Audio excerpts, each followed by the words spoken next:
नमस्कार, आप देख रहे हैं द न्यूज वर्ल्ड और मैं हूं आपके साथ पूजा। खबरों पर जाने से पहले एक नजर डालते हैं टॉप हेडलाइंस पर।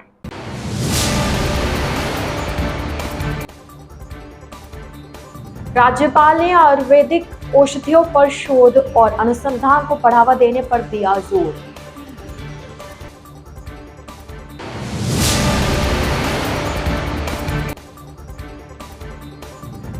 रेलवे कर्मचारी यूनियनों की मान्यता के लिए मतदान जारी।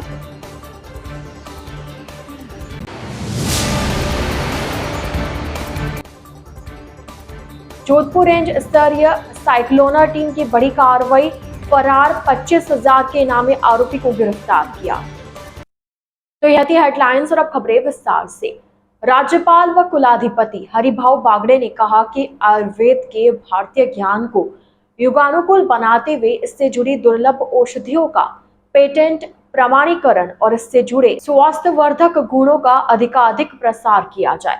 उन्होंने आयुर्वेदिक औषधियों पर शोध और अनुसंधान को बढ़ावा देने के साथ असाध्य रोगों में भी इनके उपयोग के परीक्षण और प्रसार की दिशा में कार्य करने का आह्वान किया।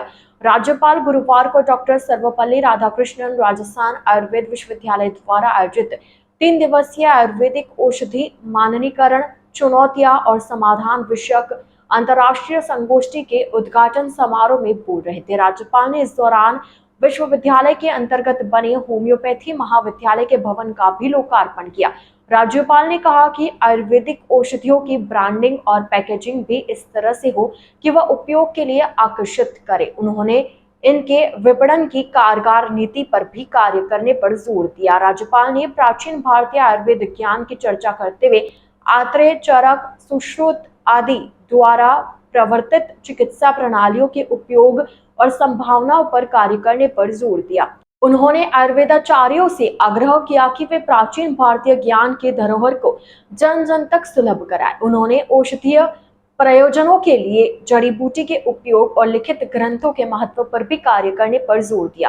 कार्यक्रम में विश्वविद्यालय के कुलपति प्रोफेसर वेद प्रदीप कुमार प्रजापति, कुल सचिव प्रोफेसर गोविंद सहाय शुक्ल, पूर्व कुलपति प्रोफेसर BL गौड़, अन्य निकायों के सदस्य, विश्वविद्यालय के शिक्षक, अधिकारी सहित विद्यार्थी उपस्थित रहे।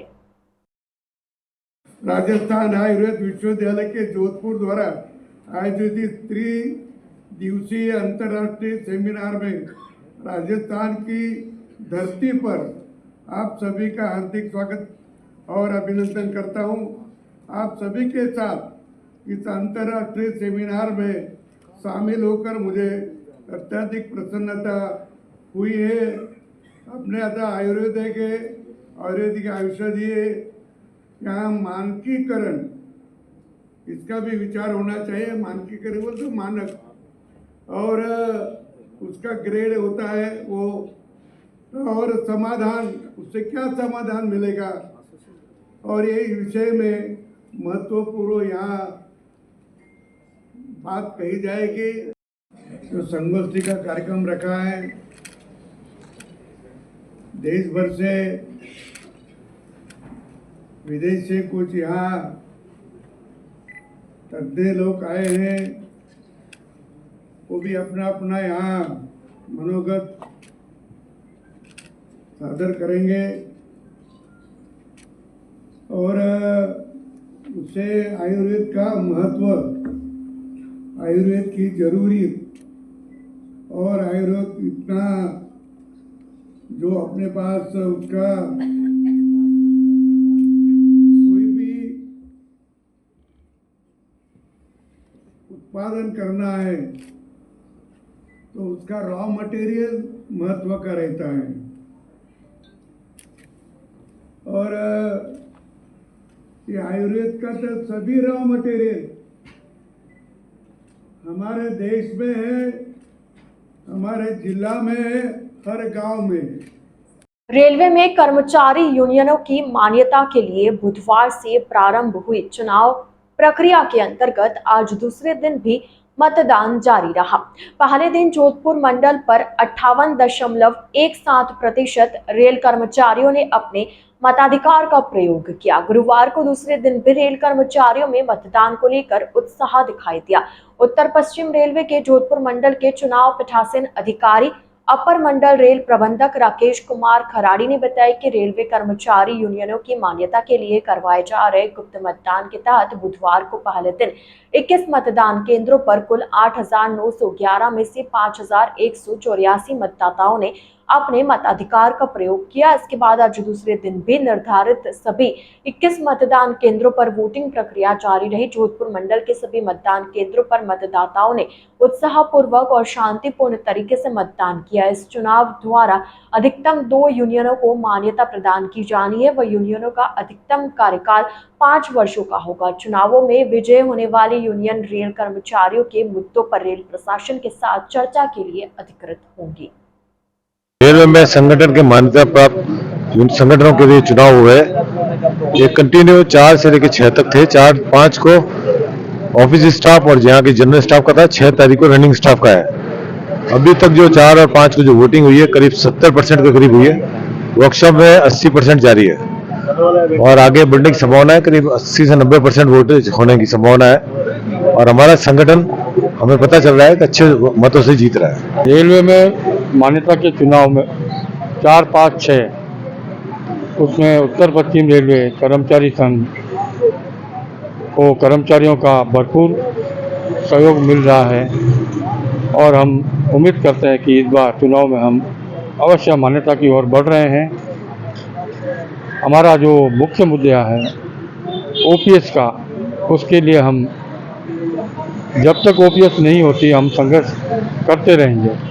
ये लग रहा है कि north western railway employee union भारी मतों से NWR जोन के अंदर अपना झंडे का परचम फहराने का काम करेगी।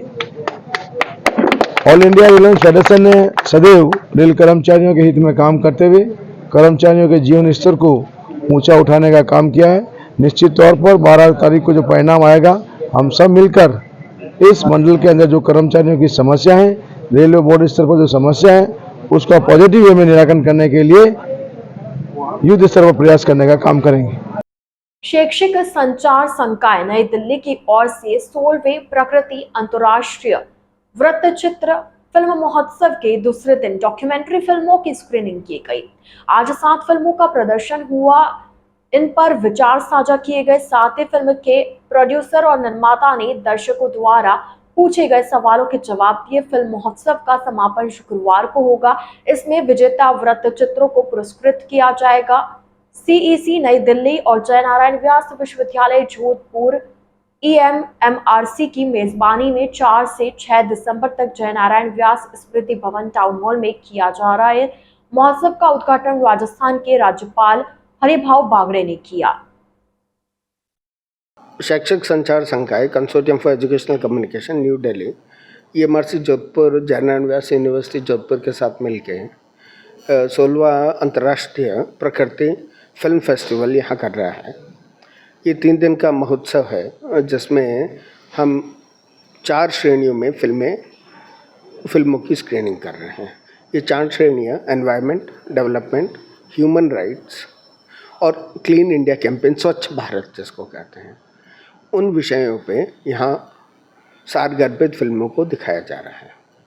ये 3 दिन के महोत्सव में इन फिल्मों को दिखाने का पीछे उद्देश्य ये है कि ये जो विषय हैं, पर्यावरण ले लो आप, मानवाधिकार ले लो आप, विकास ले लो और स्वच्छ भारत ले लो, ऐसे सेंसिटिव इश्यूज़ को डील करते हुए इन फिल्म्स के साथ लोगों को अवेयर कर रहे हैं। कल वैलिडिक्ट्री है और कल कुछ 1-2 फिल्में और चलेंगी और उसके बाद इस फिल्म का समापन होगा। जोधपुर की रेंज स्तरीय साइक्लोनर टीम ने बड़ी कार्रवाई को अंजाम देते हुए पाली रेंज के टॉप 10 और 3 साल से फरार 25,000 के इनामी आरोपी को गिरफ्तार किया है। आरोपी सीबीआई की ओर से चल रहे कमलेश प्रजापति मुठभेड़ की जांच के दौरान फरार हो गया था, जिसकी पुलिस तलाश कर रही थी। जोधपुर रेंज के आईजी विकास कुमार ने बताया कि टीम ने पाली रेंज के टॉप 10 इनामी आरोपियों की सूची में शामिल पाली के पुलिस थाना सांडेराव के वांछित इनामी अपराधी हड़मत सारण को गिरफ्तार किया। आरोपी पिछले 3 वर्षों से फरार चल रहा था। आरोपी कमलेश प्रजापति मुठभेड़ मामले में सीबीआई जांच में पूछताछ के लिए उपस्थित नहीं हुआ था और फरार हो गया था। एक बार फिर जोधपुर रेंज की साइक्लोन टीम ने बहुत शानदार सफलता अर्जित करते हुए ऑपरेशन मधमंगला चलाया।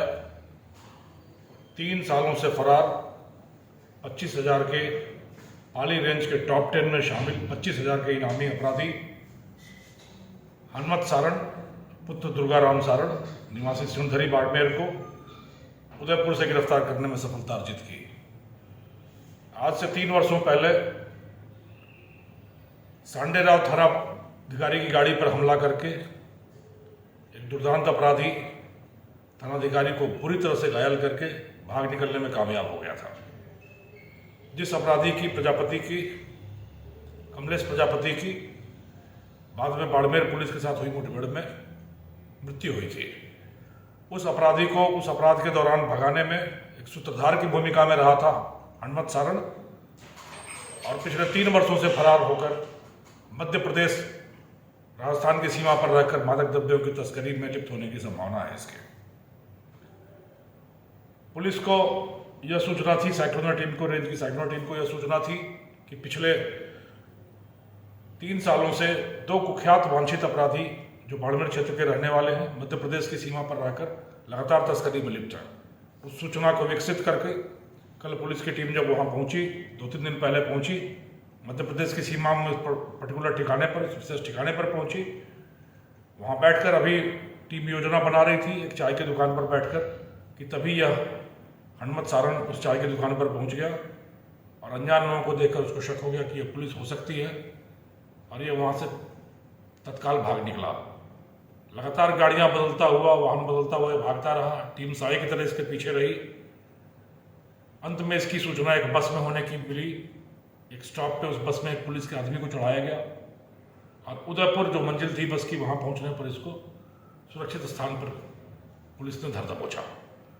अन्य अपराधी जो इसके साथ थे वो पूर्व से ही चित्तौड़ भाग चुके थे, अतः उनको पकड़ने में सफलता नहीं मिली।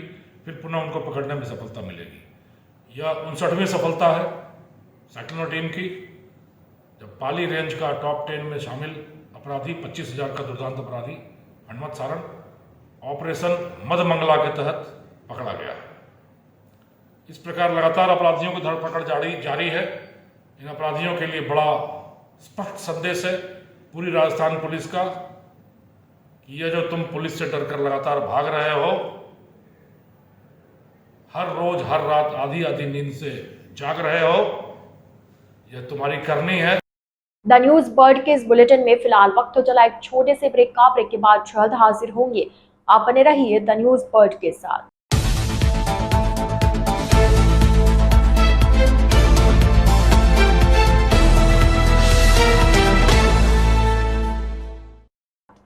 ब्रेक के बाद आपका स्वागत है। फलोदी में कुछ लोगों ने आपसी रंजिश में एक युवक के साथ मारपीट कर उसकी नाक काट दी। घायल युवक को प्राथमिक उपचार के बाद जोधपुर रेफर किया गया। जानकारी के अनुसार फलोदी जिले में सैलून की दुकान पर शेविंग करवा रहे एक युवक की नाक काट दी गई। पीड़ित युवक वकील खान की हिंडाल गोल गांव में कैंपर में सवार होकर आए 4 लोगों ने नाक काट दी। मामला आपसी रंजिश और प्रेम प्रसंग का बताया जा रहा है। गंभीर घायल युवक को फलोदी अस्पताल में प्राथमिक उपचार के बाद जोधपुर रेफर किया गया। माउंट कार्मेल स्कूल जोधपुर में 2024 की बहुप्रतीक्षित अंतर सदनीय नृत्य प्रतियोगिता का आयोजन बड़े धूमधाम से किया गया। इस प्रतियोगिता में 4 सदन, ऋग्वेद, यजुर्वेद, सामवेद और अथर्ववेद के प्रतिभागियों ने हिस्सा लिया। प्रतियोगिता को 3 प्रमुख श्रेणियों में विभाजित किया गया। कार्यक्रम में विद्यार्थियों ने अपने आकर्षक परिधानों, अनूठी कोरियोग्राफी और तालमेल से दर्शकों को मंत्रमुग्ध कर दिया। उनकी प्रस्तुतियों ने न केवल उनकी प्रतिभा को उजागर किया बल्कि उनकी मेहनत और समर्पण को भी प्रदर्शित किया। स्कूल चेयरमैन पूना राम चौधरी और स्कूल प्रधानाचार्य सुलेखा शेखावत ने सभी प्रतिभागियों को शुभकामनाएं दी। चेयरमैन ने कहा कि विद्यार्थियों की यह ऊर्जा और प्रतिभा आने वाले कल की सुनहरी तस्वीर। प्रधानाचार्य ने प्रतियोगिता के सफल आयोजन के लिए सभी छात्रों, शिक्षकों और आयोजन समिति की सराहना की। उन्होंने कहा कि इस तरह के आयोजन छात्रों के आत्मविश्वास को बढ़ावा देने और उनके छुपे हुए गुणों को निखारने का काम करते हैं। जोधपुर पोलो एवं इक्विस्टेरियन इंस्टीट्यूट जोधपुर के तत्वावधान में महाराजा गजसिंह स्पोर्ट्स फाउंडेशन पोलो मैदान लेफ्टिनेंट जनरल एवीएम एच महाराजा उम्मेद सिंह एयरपोर्ट रोड पाबूपुरा में चल रहे 25वें जोधपुर पोलो सीजन 2024 में गुरुवार 5 दिसंबर को उम्मेद भवन पैलेस कप टूर्नामेंट के तहत पूल बी की टीम के बीच खेले गए मैच में उम्मेद भवन पैलेस ने बालसमंद टीम को 6.5 के मुकाबले 8 गोल कर 1.5 गोल के अंतर से जीत दर्ज की। उम्मेद भवन टीम के साउथ अफ्रीकी खिलाड़ी लांस वाटसन ने बेहतरीन खेल का प्रदर्शन करते हुए 6 गोल कर उम्मेद भवन पैलेस की जीत सुनिश्चित की। मैच के दौरान जोधपुर पोलो के संरक्षण हिज हाइनेस महाराजा श्री गजसिंह जी व Indo German Marwari horse society के अध्यक्ष हाइडी बंच ड्रॉप भी मैदान में उपस्थित थी। राजस्थान के डूंगरपुर के कलाकारों ने गुजरात के अहमदाबाद चांदखेड़ा में दिव्य ज्योति जागृति संस्थान शाखा द्वारा दिव्य भजन संध्या समारोह में मुख्य यजमान चंद्रभूषण जी के सानिध्य में संपन्न हुई, जिसमें आशुतोष जी महाराज की शिष्या विदुषी ऋचा भारती, पुरंदरी भारती, श्रद्धा भारती, सीमा भारती तथा मनीषा भारती द्वारा भजनों की दिव्यता को समझाते हुए भजनों की श्रृंखला में हरि का ध्यान लगाकर मन मेरे मिलकर बोलो सभी कान्हा का नाम वाला सुमधुर भजनों पर श्रोता खूब झूम उठे। बड़ौदा गुजरात संस्था से स्वामी ऋषिकेश आनंद जी तथा स्वामी वृदन आनंद जी ने भजनों के मर्म पर प्रकाश डाला।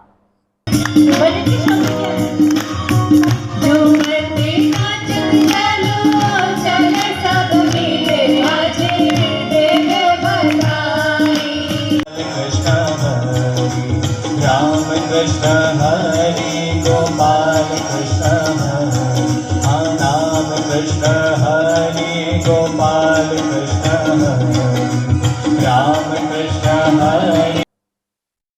द न्यूज बर्ड के इस बुलेटिन में फिलहाल के लिए इतना ही। आइए चलते चलते एक बार फिर नजर डालते आज की टॉप हेडलाइंस पर।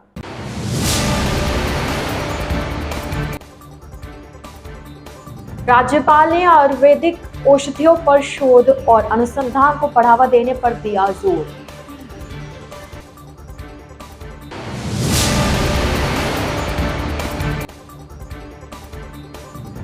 रेलवे कर्मचारी यूनियनों की मान्यता के लिए मतदान जारी।